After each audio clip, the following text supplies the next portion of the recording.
복음 강의의 28번째 시간으로 생명의 양식 예수 그리스도라는 제목으로 하나님 말씀 전하겠습니다. 우리가 지난 시간에 함께 나눈 말씀을 돌이켜보면 예수님께서 썩는 양식을 위하여 일하지 말고 영생하도록 있는 양식을 위하여 일하라, 이렇게 말씀하셨죠. 그래서 썩을 양식이라는 것은 내 자신이 바라고 원하는 것들, 그것을 위해서 예수님을 열망하고 갈망하고 쫓아가는 나의 의지와 노력을 썩을 양식이다 라고 말씀한 것입니다. 그리고 영생하도록 있는 양식이라는 것은 그 예수님 자신을 너희가 추구하고 갈망하라, 그런 말씀이었던 것이죠. 그래서 어떤 사람을 좋아하거나 사랑하잖아요. 그러면 그 사람을 좋아하고 사랑하는 것이 그가 가진 그 어떤 것들, 그가 가진 소유나 또는 그 어떤 조건을 사랑하는 것이 아니라 그 사람을 사랑하는 것이죠.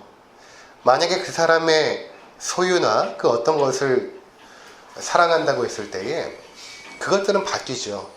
그 사람이 돈이 많을 때도 있지만 없을 때도 있고, 건강할 때도 있지만 병들 때도 있고, 그런 조건들은 변하는 것입니다.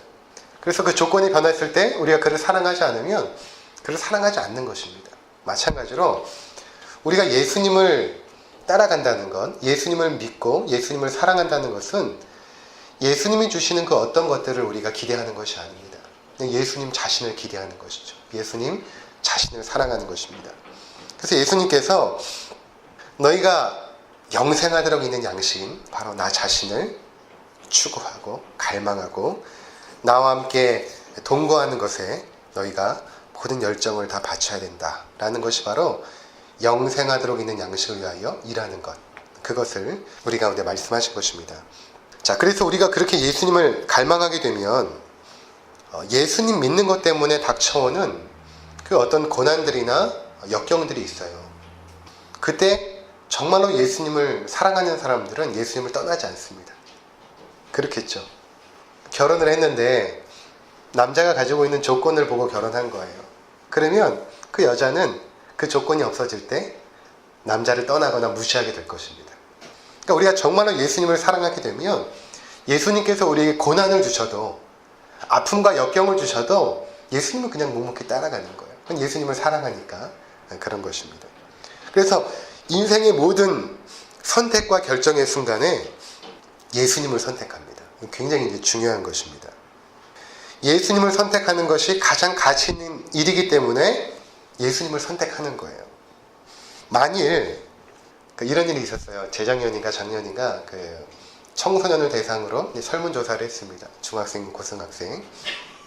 그래서 1억을 줄 테니까 감옥에 1년 동안 갔다 올 수 있냐 했더니 50% 이상의 학생들이 그렇게 하겠다. 범죄를 저지를 수 있다는 거죠. 1억을 준다고 한다면. 근데 만약에 누군가 우리한테 1년 동안 교회 가서 예배를 안 드리면 1억을 주겠다고 해봅시다. 과연 우리는 어떻게 선택하시겠습니까? 성도라면 당연히 1억이 아니라 수백억 원을 준다고 하여도 예배를 사모하는 것입니다. 갈등하는 사람이 있을 수 있어요. 근데 갈등한다는 것은 말씀드린 것처럼 하나님의 말씀이 내 신앙의 원칙으로 아직까지 자리 잡지 않은 것입니다. 원칙이 있으면 갈등하지 않거든요. 그냥 선택을 해요. 그 원칙을 따라서. 우리 가운데 있는 중요한 3가지 원칙이 있죠. 하나님 중심, 말씀 중심, 교회 중심이 우리 신앙의 원칙입니다. 그러니까 우리는 어떤 선택의 순간에 빠르게 머리가 돌아갑니다. 이것이 나에게 유익이 되는가 손해가 되는가를 계산하죠.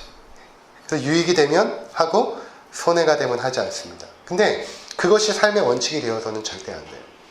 이것을 정말로 하나님께서 기뻐하실까? 또 하나님의 말씀 가운데 이 일을 선택하는 것이 옳은가? 또는 우리 교회 공동체 가운데 내가 이렇게 선택하는 것이 옳은가? 또는 잘못된 것인가? 이런 하나님 중심, 말씀 중심, 교회 중심의 그 신앙의 원칙이 우리 가운데 올바르게 세워져 있으면 우리는 어떤 순간에도 흔들리지 않는 것입니다. 그렇게 결정하며 선택하며 살아가는 사람들의 삶을 하나님께서 책임져 주시는 거예요. 그것이 성도의 삶인 것입니다. 그렇지 않고 눈앞에 놓여있는 그 당장의 이익에 따라서 우리가 선택하고 쫓아가면 그 삶은 내가 책임져야 되는 거예요. 내가 선택했기 때문에. 그러니까 내가 책임지면서 살아가는 삶이 얼마나 버겁고 힘든지 모릅니다.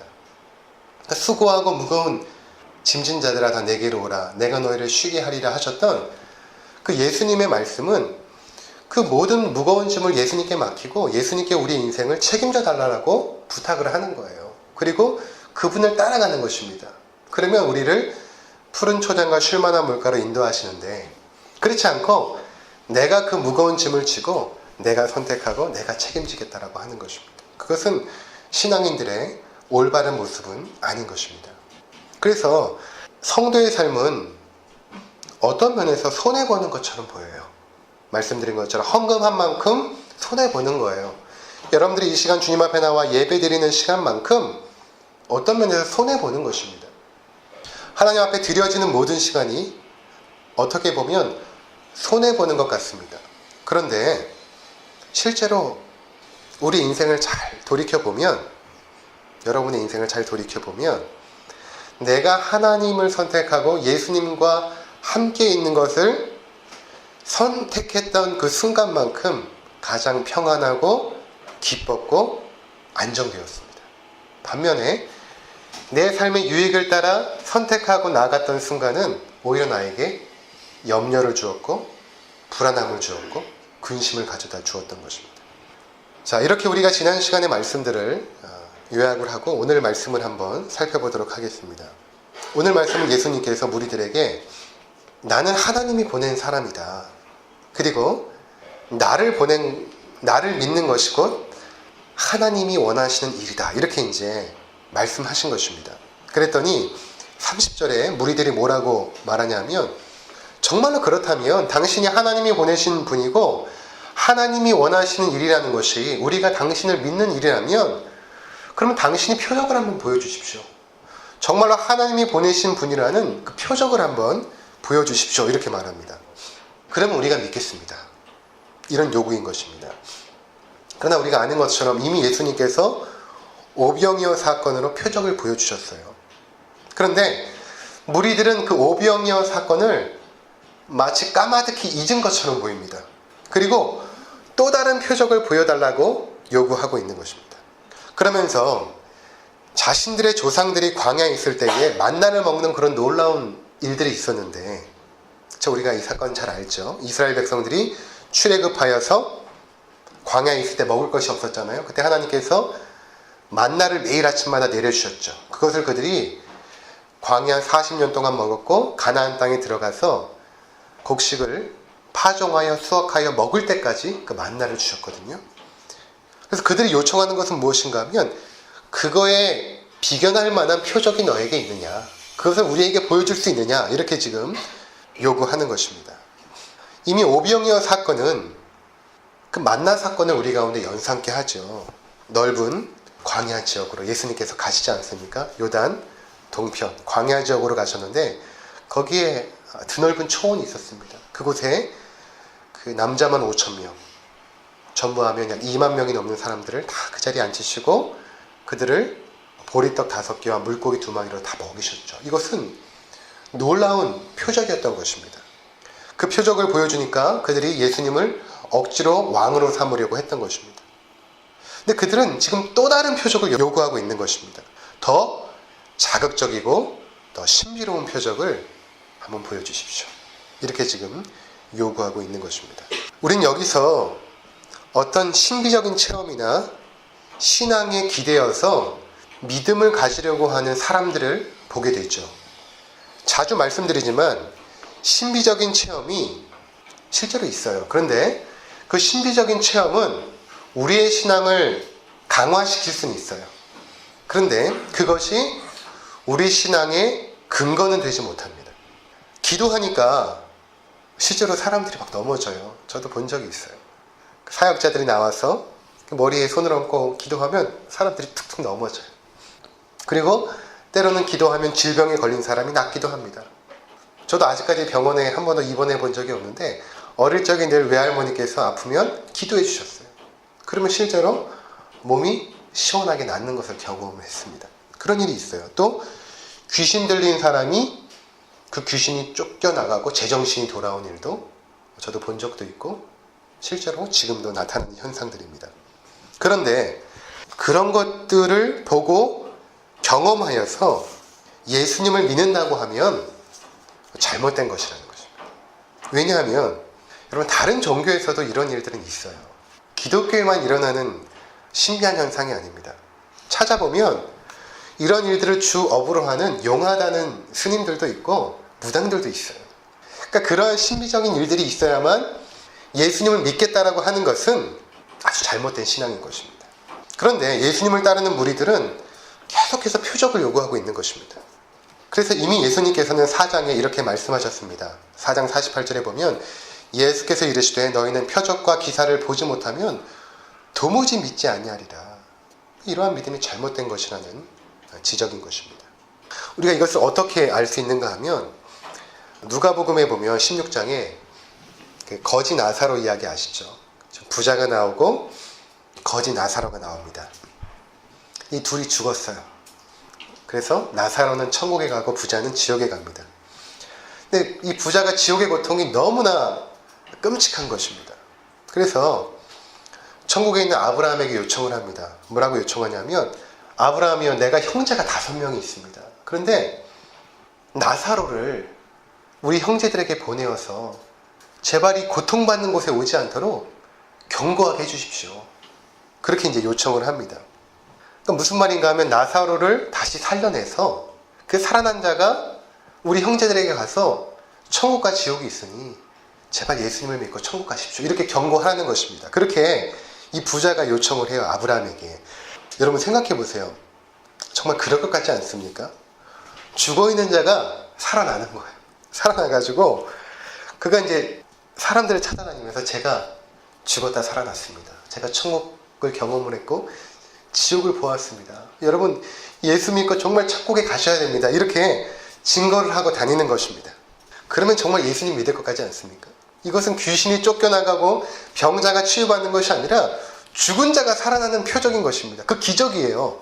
그럼 이 정도 되면 예수님을 믿을 것 같은데 아브라함이 이렇게 말합니다. 누가복음 16장 31절에 이렇게 말씀합니다. 그들이 모세와 예언자들의 말을 듣지 않으면 무슨 말인가 하면 모세와 예언자들이라는 것은 성경을 말해요. 구약 성경. 그 당시에는 구약 성경밖에 없으니까 그들이 성경의 말씀을 통하여 믿지 않으면 비록 죽은 사람이 다시 살아난다 해도 그들이 믿지 않을 것이다. 이렇게 말합니다. 그들이 하나님의 말씀을 통하여 믿음을 갖지 않으면 죽은 자가 살아나는 것을 보고 체험한다고 해도 결코 믿지 않을 것이다. 이렇게 말씀하고 있는 것입니다. 여러분 이것이 그 믿음의 굉장한 신비이고 비밀인 것입니다. 죽은 자가 살아나서 증거하면 믿을 것 같은데 그렇지 않아요. 이후에 나오게 되겠지만 이 믿음이라는 것은 하나님께서 불러주셔야만 믿음이 생겨요. 부르시지 않으면 믿음이 생기지 않습니다. 죽은 자가 살아나는 것처럼 신비로운 일이 어디 있겠습니까? 그런데도 믿지 않는 것입니다. 그러니까 표적을 요구하는 것, 계속해서 신비한 체험을 추구하는 것은 기독교의 바른 신앙이 아닌 것입니다. 간혹 가다가 그런 사람들이 있어요. 정말 하나님이 내 눈앞에 나타나면 내가 믿겠다. 하나님이 나에게 어떤 신비한 음성을 들려주면 내가 믿겠다라는 사람들이 있습니다. 그들은 하나님께서 그러한 일들을 만약 보여준다고 해도 믿지 않습니다. 그렇게 말하는 사람들은. 바른 신앙이라는 것은 성경의 말씀을 통하여 믿는 것입니다. 성경에서 말씀한 하나님, 그리고 성경에서 말씀하고 있는 예수님, 성경에서 말씀하고 있는 성령님을 믿는 것이 참 신앙이에요. 간혹 믿음이 있다는 분들과 이렇게 대화를 해보면 그들이 하나님에 대해서 이야기하는데 계속 들어보면 어떤 이야기냐면 성경의 하나님 이야기를 하고 있는 게 아니에요. 그러니까 자기가 믿고 싶어 하고 있는 그 어떤 절대적인 신에 대해서 이야기하고 있는 것입니다. 그 신앙은 잘못된 것이라는 것입니다. 우리가 믿고 있는 것은 반드시 성경에서 증거하고 있는 그 하나님이어야 올바른 신앙이 되는 것입니다. 이렇게 표적을 요구하는 무리들에게 예수님께서 이렇게 말씀하십니다. 32절과 33절을 한번 보시기 바랍니다. 예수께서 이르시되 내가 진실로 진실로 너희에게 이르노니 모세가 너희에게 하늘로부터 떡을 준 것이 아니라 내 아버지께서 너희에게 하늘로부터 참떡을 주시나니 하나님의 떡은 하늘에서 내려 세상에 생명을 주는 것이니라. 먼저 그들이 가지고 있는 잘못된 지식을 교정하죠. 그들이 생각에 광야에서 먹은 떡은 모세가 준 것이다 이렇게 생각을 한 것입니다. 그래서 모세처럼 예수가 표적을 보여주기를 바랬던 것입니다. 근데 그것이 아니라는 것이죠. 만나는 모세의 어떤 탁월함이나 신령함 때문에 주어진 것이 아니라 하나님이 주셨다는 것입니다. 여러분 이것을 우리가 잘 이해해야 되는 것입니다. 그러니까 우리 가운데 일어난 그 놀라운 표적들이 있거든요. 우리가 신앙생활을 하다 보면 놀라운 일들을 경험해요. 신비적인 체험들이 때로는 있어요. 우리가 기억하든 기억하지 못하든 그러한 일들이 있죠. 그런데 우리 생각엔 이렇게 생각하는 것입니다. 그것은 그 목사님이 기도했기 때문에 또는 그 신령한 권사님이 기도했기 때문에 이러한 일들이 일어났다 이렇게 생각을 하는 것입니다. 여러분 그렇지 않습니다. 우리 가운데 일어난 그 놀라운 일들은 하나님께서 하신 것이라는 것입니다. 어떤 능력 있는 특별한 기도가 있지 않아요. 능력 있는 특별한 사람이 있는 것이 아닙니다. 그럼 우리는 자꾸만 그 사람을 의지하고 그 사람을 따라가게 되겠죠. 나중에 실망합니다. 우리가 구원받은 것도 하나님이 하신 것이고 우리 삶에 일어났던 그 모든 놀라운 일들은 기적과 같은 일들은 다 하나님께서 하늘로부터 우리 가운데 내려주신 은혜라는 것입니다. 그래서 지금 예수님께서 바로 잡고 계신 거예요. 너희가 지금 모세가 위대한 선지자라고 생각을 하지만 사실은 하나님께서 위대하신 분이다. 그들의 시선을 하나님께로 지금 향하게 하고 있는 것입니다. 근데 여기서 예수님께서는 하나님이라고 하지 않고 내 아버지라고 하시죠. 그러면서 내 아버지께서 너희에게 하늘로부터 참떡을 주신다고 합니다. 그리고 그 하늘로부터 참떡을 주시는데 그 하늘로부터 오는 그 참떡이 무엇인가 하면 하나님의 떡이라고 또 말씀하시죠. 30절에. 그리고 이 하나님의 떡은 하늘에서 세상에 내려와서 생명을 주는 것이라고 말씀하고 있는 것입니다. 예수님께서 이렇게 말씀하시니까 군중들이 이렇게 반응합니다. 34절을 보시면 그들이 이르되 주여 이 떡을 항상 우리에게 주소서 이렇게 말합니다. 요한복음 4장에서도 보면 예수님께서 수가성 우물가 여인에게 네가 지금 이 떠먹는 물은 계속해서 먹어도 목마르지만 내가 주는 물을 네가 먹으면 영원히 목마르지 않을 것이다 이렇게 말씀하시죠. 그랬더니 여인이 그 물을 저에게 주시옵소서 이렇게 요청하죠. 마찬가지로 군중들도 동일한 반응을 보이는 것입니다. 이 생명의 떡을 우리에게 항상 주셔서 우리가 배고프지 않게 해주십시오. 그렇게 요청하고 있는 것입니다. 그러니까 이들이 지금 이해하고 있는 그 생명의 떡은 육신적인 차원에서의 떡인 것입니다. 물질적인 떡인 것이죠. 목마를 때 먹는 마시는 물이고 배고플 때 먹는 그 떡을 지금 생각하고 있는 것이죠. 근데 여기서 이 떡이라고 하는 이 단어는 사실 우리나라 성경에 조금 잘못 번역이 된 것입니다. 이 원어로 하면 알토스라는 건데 이 알토스는 그들이 먹는 그 주식을 말해요. 이렇게 빵 같은 것 그냥 이스트만 넣고 이스트하고 소금만 약간 넣고 구워낸 중동지방의 사람들이 주식으로 먹는 빵을 말하는 것입니다. 굉장히 맛있어요. 바게트에도 뭐 설탕이나 또는 버터 같은 게 안 들어가거든요. 그러니까 프랑스 사람들이 주식으로 먹잖아요. 마찬가지로 그 중동 사람들은 이 넓은 그 빵을 이렇게 구워서 먹습니다. 그러니까 주식을 말하는 것이죠. 그러니까 우리나라 말로 번역하면 우린 주식이 밥이니까 밥이라고 해야 이제 맞는 것입니다. 그러니까 항상 우리에게 밥을 주십시오. 그 당시에 대부분의 이스라엘 사람들은 하루 일해서 하루 먹는 일용직 노동자들이었기 때문에 그들은 날마다 무엇을 먹을까 무엇을 입을까 하는 그 염려 속에 있었던 사람들입니다. 그러니까 이들의 요청은 항상 우리에게 밥을 주십시오. 걱정하지 않도록 우리의 생존의 문제를 예수님께서 책임져 주시고 우리 삶에 평안함과 형통함을 주십시오 라고 요청을 하고 있는 것입니다. 자, 그러한 그들에게 예수님께서 이렇게 말씀하십니다. 35절을 보시면 예수께서 이르시되 나는 생명의 떡이니 내게 오는 자는 결코 줄이지 아니할 터이요 나를 믿는 자는 영원히 목마르지 아니하리라 이렇게 말씀하십니다. 여기서도 마찬가지로 에고 에이미 문형이 등장하죠. 나는 나다. I am who I am 이라는 표현이죠. 구약에서 하나님께서 자신을 계시하실 때 사용하였던 그 단어를 그대로 사용하여서 나는 생명의 떡이다 이렇게 말씀하시는 것입니다. 예수님의 자기소개, 자기 계시, 자기 표현인 것입니다. 그러니까 예수님이 내가 바로 생명의 떡이다 이렇게 지금 말씀하고 계신 것입니다. 세상의 그 어떤 위대한 사람도 자신은 이렇게 표현하진 않았어요. 아리스토텔레스나 이 플라톤 같은 사람들도 내가 곧 이데아다 이렇게 말하지 않죠. 내가 곧 본질이다 이렇게 말씀하지 않습니다. 근데 예수님은 내가 곧 생명의 떡이다 이렇게 지금 말하고 있는 것입니다. 여러분, 그러면 당시의 사람들이 어떻게 생각했을까요? 또는 우리도 마찬가지죠. 예수님이 생명의 떡이다 이렇게 말씀하면 우리가 어떻게 이해가 됩니까? 당연히 예수님은 우리가 먹어야 될 음식이 되어 버리는 것입니다. 그래서 이것에 대해서 예수님께서 더 분명하게 이렇게 말씀하십니다. 50절부터 58절까지 한번 보시기 바랍니다. 제가 읽어드리겠습니다. 이는 하늘에서 내려오는 떡이니 사람으로 하여금 먹고 죽지 아니하게 하는 것이니라. 나는 하늘에서 내려온 살아있는 떡이니 사람이 이 떡을 먹으면 영생하리라. 내가 줄 떡은 곧 세상의 생명을 위한 내 살이니라 하시니라. 내 살이 곧 너희를 위한 음식이다 이렇게 말씀하고 있는 거예요. 52절에 그러므로 유대인들이 서로 다투어 이르되 이 사람이 어찌 능히 자기 살을 우리에게 주어 먹게 하겠느냐.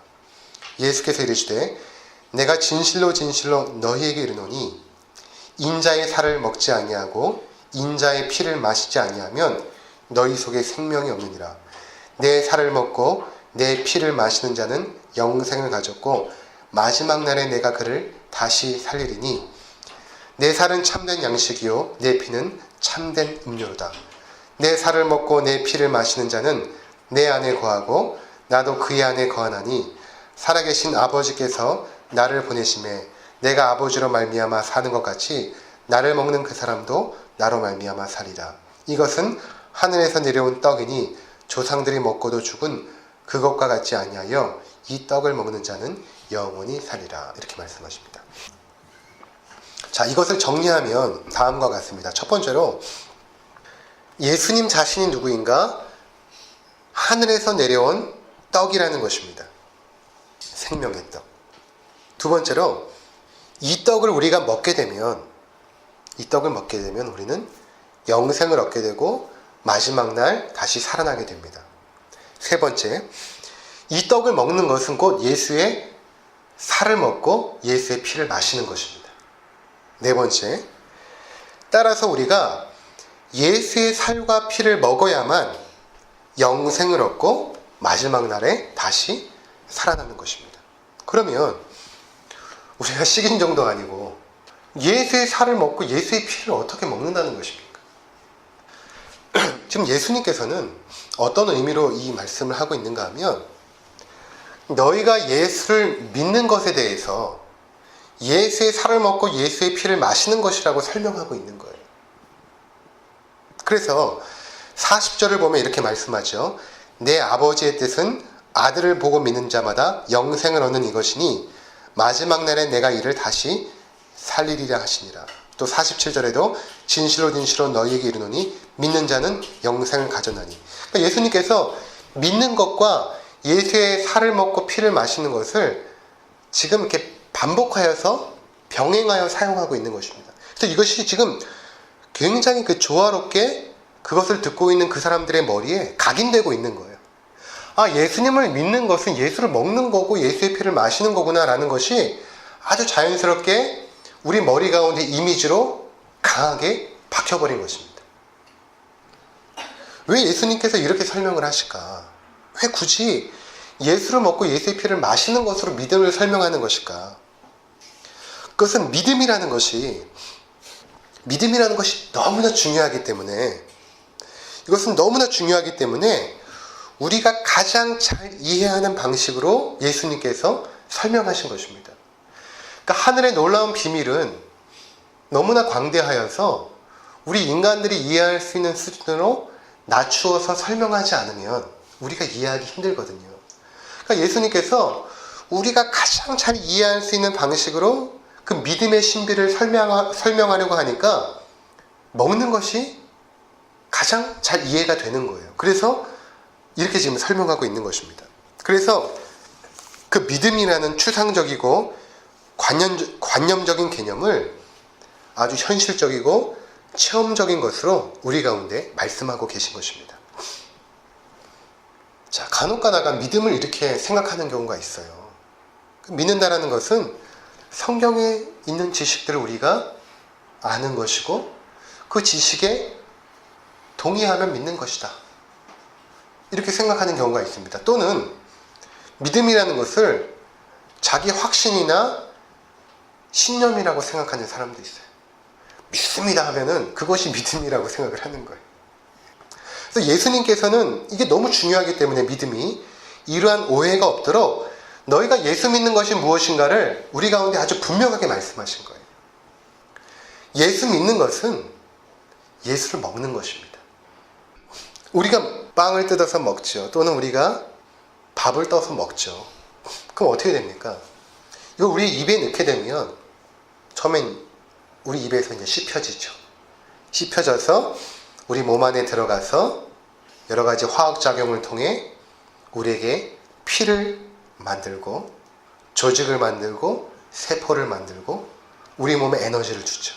그래서 우리에게 생명력을 줍니다. 자, 이것이 믿음이라는 것입니다. 무슨 말인가 하면 우리는 어떤 존재냐면 성경에서는 죽어있는 존재라고 말합니다. 여기 있는 이 화초를 제가 여기서 뽑아버리면 이 화초는 죽은 것입니다. 근데 자기가 가지고 있는 생명력으로 뭐 1주나 2주 정도 살아갈 거예요. 하지만 이 화초는 뿌리에서 뽑히는 순간 죽은 것이죠. 마찬가지로 우리 인간이 죄로 말미암아 하나님으로부터 단절되어졌을 때에 뿌리 뽑힌 나무처럼 죽은 존재가 된 거예요. 그런데 우리가 가지고 있는 생명력으로 이 땅에서 잠시 동안 살아가죠. 하지만 죽은 존재입니다. 뿌리 뽑힌 나무처럼 죽은 존재예요. 근데 이 죽은 존재가 어떻게 살아나는가 하면 예수를 먹을 때 살아납니다. 그 예수를 먹는다는 것은 예수께서 십자가에 달리셔서 찢기신 몸과 그 흘리신 몸이 나의 죄를 속하기 위한, 나의 죄를 완전히 사하기 위한 대속 제물이었고 희생 제사였구나. 예수가 찢기신 몸은 나의 죄를 사하는 하나님의 어린 양 되신 그 희생 제사였구나라는 것을 믿게 되면, 그 십자가 사건을 믿게 되면 그 예수의 생명이 우리 가운데 들어온다는 것입니다. 그래서 그 생명이 죽어있는 우리 몸을 살려내는 거예요. 우리의 영혼도 살려내지만 우리의 육신도 살려내는 것입니다. 자, 그래서 2000년 전에 이 팔레스타인 땅에서 실제로 33세의 예수라는 청년이 죽은 사건이 역사책에 기록이 되어 있어요. 이것은 거부할 수 없는 역사적인 사건입니다. 그런데 그 사건이 그냥 하나의 역사적인 사건으로 머무는 것이 아니라 2000년 전의 십자가 사건이 나의 죄를 속하기 위한 하나님의 은혜의 사건이었다는 것을 우리가 믿는 것입니다. 그것을 믿게 되면 예수를 먹게 되는 거예요. 그것을 믿게 되면 예수의 피를 마시는 것이 되는 것입니다. 그래서 예수님께서 십자가를 지시기 전에 최후의 만찬 석상 가운데서 떡을 떼어 주시죠. 뭐라고 말씀하시냐면 이 떡은 너희를 위하여 찢기는 바 나의 몸이라고 말씀합니다. 그리고 이 잔을 주시면서 포도주를 나눠주시면서 이 잔은 너희를 위하여 흘리는 바 곧 나의 피 언약의 피니라 이렇게 말씀하십니다. 그러면서 뭐라고 말씀하시냐면 너희가 이것을 기념하라 이렇게 말씀하십니다. 그래서 우리가 2000년이 지난 이후에도 여전히 성찬식을 하죠. 성찬식을 합니다. 떡과 포도주를 나누면서 예수의 몸과 흘리신 피를 기억하죠. 성찬식이 굉장히 중요한 거예요.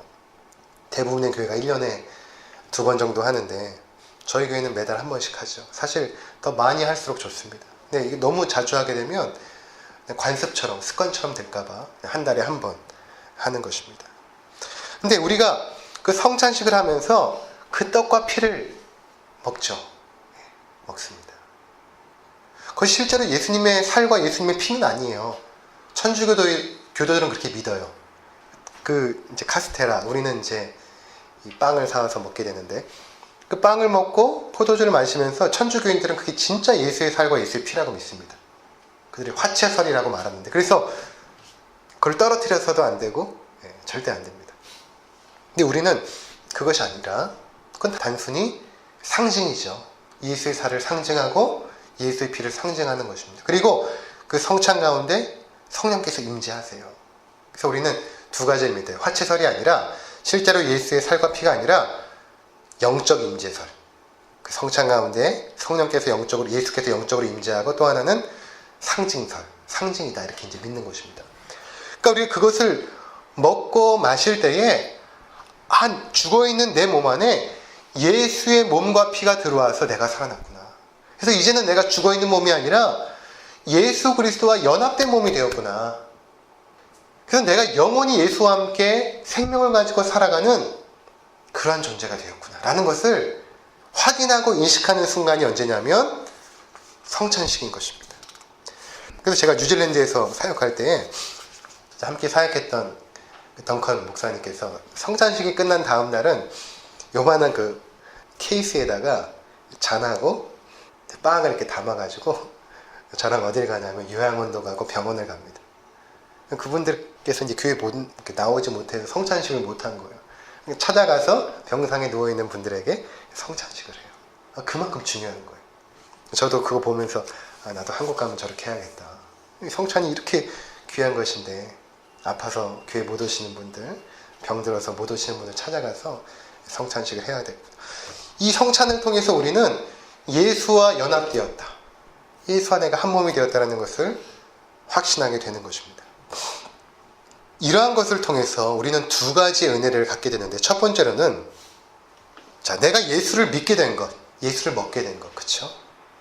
이것은 내 노력과 의지로 된 것이 아니라 하나님께서 나를 부르셨다는 것을 확신하는 것입니다. 하나님께서 나를 부르셨다는 것을 확신한 거예요. 6장 37절 한번 보시기 바랍니다. 아버지께서 내게 주시는 자는 다 내게로 올 것이요. 또 44절 보시면 나를 보내신 아버지께서 이끌지 아니하시면 아무도 내게 올 수 없으니.